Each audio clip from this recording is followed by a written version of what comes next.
ప్రస్తుతం మన దేశంలో కార్పొరేట్ Q1 ఫలితాలు వెలువడుతున్నాయి. పెద్ద కంపెనీలు తమ కంపెనీల పేర్లు ఇక హోల్డర్లకు పెద్ద మొత్తంలో డివిడెండ్లు, బోనస్లు, స్టాక్ స్ప్లిట్స్ ఆఫర్లు చేస్తున్నాయి. బోనస్ల నుంచి డివిడెండ్లు లభించినటువంటి ఇన్వెస్టర్లు సంతోషపడుతున్నారు. మరోవైపు కొన్ని కంపెనీలు అసలు డివిడెండ్ల జోలికి పోపు. మార్కెట్లో ధర పడిపోకుండా చూడడమే ఆ కంపెనీలకు సవాల్గా మారుతోంది. అయినా కంపెనీలు మాత్రం తప్పకుండా తమ వాటాదారులతో ఏజీఎంలు నిర్వహిస్తున్నాయి. ఇక ఈ మీటింగ్లతోనే కంపెనీ వైఫల్యాల గురించి వాటాదారులు యాజమాన్యులకు నిలదీస్తూ ఉంటారు. తమకు డివిడెండ్లు ఎందుకు ఇవ్వడం లేదని, కంపెనీ షేర్లు క్షీణిస్తే యాజమాన్యంపై ఆగ్రహం వ్యక్తం చేయడం సహజంగానే జరుగుతుంటాయి. అయితే తాజా ఎంజీఎం విషయానికి వస్తే సోషల్ మీడియాలో పెను దుమారం రేపుతోంది. ఇక ఆ కంపెనీ ఏజీఎంలో వాటాదారుడు ఎందుకు కంపెనీ యాజమాన్యంపై శాపనార్థాలు పెట్టాడో ఈ ప్రత్యేక కథనంలో ఇప్పుడు చూద్దాం.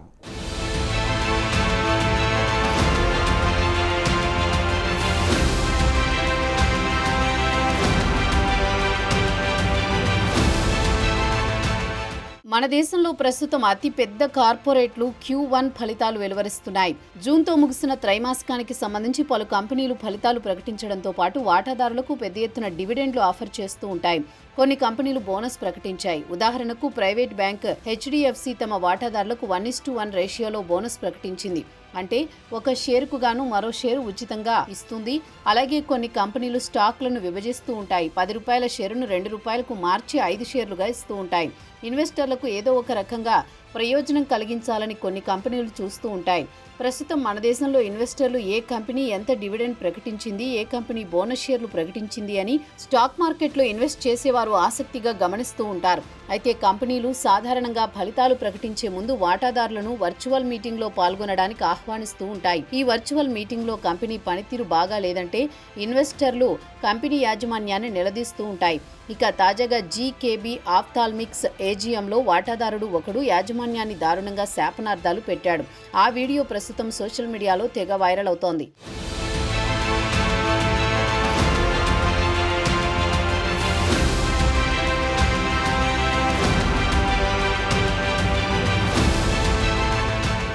ఇక అసలు విషయానికి వస్తే కంపెనీ యాజమాన్యంపై తీవ్రస్థాయిలో ధ్వజమెత్తిన వాటాదారుడి విషయానికి వస్తే అతడికి జీకేబీ ఆప్థాల్మిక్స్లో కేవలం ఒక్క షేరు మాత్రమే ఉంది.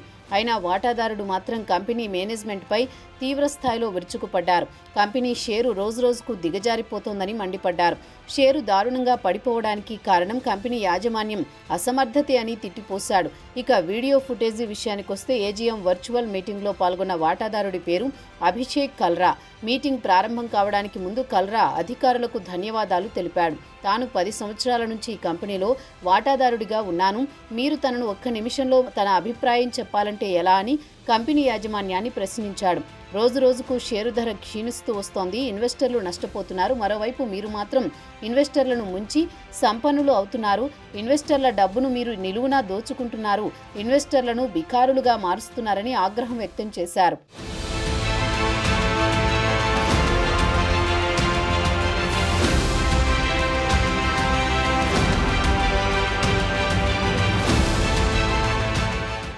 పన్నుగా కల్రా ఈ సందర్భంగా మతపరమైన సారూప్యతను ప్రయత్నిస్తూ ఈ కథను కూడా ఇదే మీటింగ్లో చెప్పుకొచ్చారు. గతంలో ఒకసారి ఎవరో ఒక బ్రహ్మను కుక్కలు రోడ్లపై ఎందుకు తిరుగుతాయని ప్రశ్నించాడట. ఇతరుల డబ్బును నొక్కేసి తిరిగి ఇవ్వని వారు, చెడు ఉద్దేశాలు కలిగి ఉన్నవారు తదుపరి జన్మలో కుక్కలుగా జన్మిస్తారని బ్రహ్మ బదులిచ్చారని కల్రా బోర్డును ఉద్దేశించి అన్నారు. మీరు కంపెనీ గురించి గొప్పగా చెబుతూ ఉంటారు. గత 40 సంవత్సరాల నుంచి తాము ఈ వ్యాపారంలో ఉన్నామని చెబుతున్నారు. అమెరికా, UAEలో కార్పొరేట్ బాడీలను సృష్టించామని చెబుతున్నారు. మరి అవి లాభాలను ఆర్జిస్తున్నాయని కల్రా ప్రశ్నించాడు. ఆగ్రహంతో ఊగిపోతున్న కల్రా కంపెనీ ఎండీ కేజీ గుప్తాపై వ్యక్తిగత దూషణకు దిగాడు. మీరు చనిపోతే మీ శవయాత్రకు కనీసం 10 మంది వాటాదారులు మీ వెంట నడవరని శాపనార్థాలు పెట్టాడు. కంపెనీని ఈ స్థాయికి తెచ్చిన మేనేజింగ్ డైరెక్టర్ను వెంటనే రాజీనామా చేయాలని డిమాండ్ చేశాడు. మీకు షో రన్ చేయడం చేతకాదు, 10 రోజుల్లో తప్పకుండా రాజీనామా చేయాల్సింది అంటూ ధ్వజమెత్తాడు.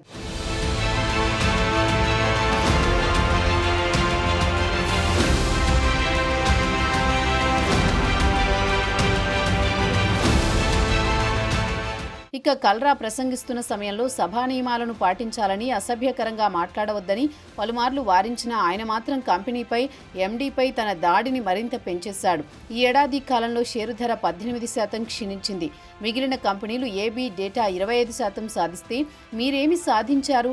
రోజురోజుకు మీ సంపద, విక్రమ్ గుప్తా సంపద పెరిగిపోతోంది. 2 కోట్ల రూపాయల వేతనాలు తీసుకుంటున్నారు.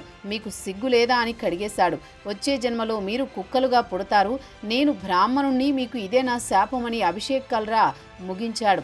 ఇక కల్రా తన తిట్ల దండకం ముగించిన తర్వాత కంపెనీ ఎండీ ఎవరు ఇతను, అతనికి కంపెనీలో ఎన్ని షేర్లున్నాయని మీటింగ్లో ప్రశ్నించాడు. మీటింగ్లో ఉన్న ఒక యువతి అతనికి కేవలం ఒక్కటంటే ఒక్క షేరు ఉందనడంతో అతను అందరూ కంగు తిన్నారు. కేవలం ఒక్క షేరు ఉన్న వాటాదారుడు తమను ఇంతలా దారుణంగా కడిగేశాడేంటబ్బా అని తలలు పట్టుకున్నారు.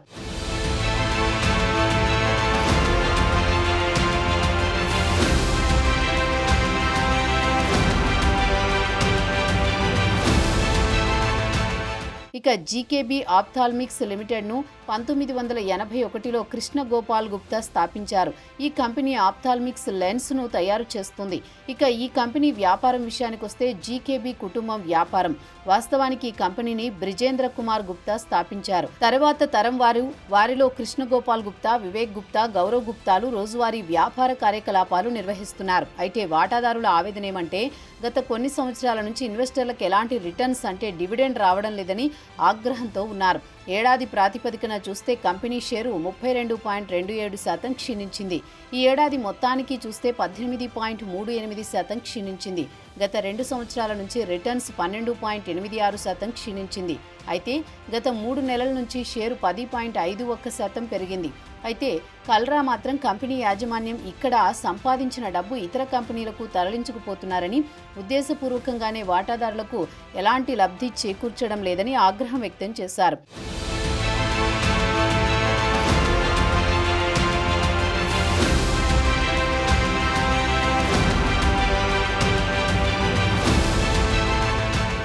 గత 40 సంవత్సరాల నుంచి తాము గ్లాస్ బిజినెస్లో ఉన్నామని పుస్తకాలు రాస్తున్నారు.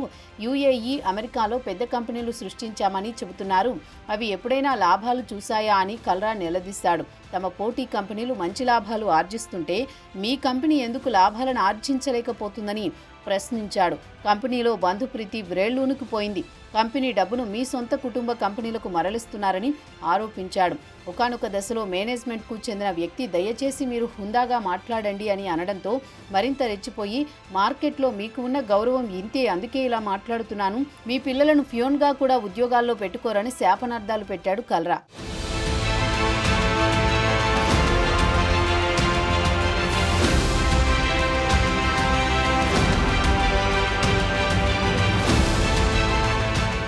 ప్రస్తుతం మన దేశంలో కార్పొరేట్ ఫలితాల సీజన్ కొనసాగుతోంది. అయితే ప్రస్తుతం దుమారం రేపుతున్న వీడియో మాదిరిగానే గతంలో టైటాన్ బోర్డు మీటింగ్లో అతిపెద్ద ఇన్వెస్టర్ రాకేష్ జంఝన్వాలా ఇలానే కడిగేశాడు. యాజమాన్యం నిర్వాకం వల్ల తాము నష్టపోతున్నామని నిలదీశాడు. అయితే జంఝన్వాలాకు టైటాన్ కంపెనీలో అతిపెద్ద వాటాదారుడు. ఇక కల్రా విషయానికి వస్తే చోటా కంపెనీలో కేవలం ఒకే ఒక్క షేరు కలిగిన వాడు. ఏది ఏమైనా ఒక్క వాటా ఉన్న కంపెనీలో 5% వాటాలున్న వాటాదారులకు హక్కులు సమానంగానే ఉంటాయి. ఇక కల్రా మాత్రం తన సింహ స్వప్నాన్ని చూపించి సోషల్ మీడియాలో హీరో అయ్యాడు. యాజమాన్యం మాత్రం జీరో అయ్యింది. మరి వచ్చే ఏడాదికైనా కంపెనీని లాభాల బాట పట్టించి కల్రాకు బోనస్ ఇస్తే అదే నోటితో ప్రశంసలు కురిపిస్తాడేమో అన్న గుసగుసలు వినిపిస్తున్నాయి.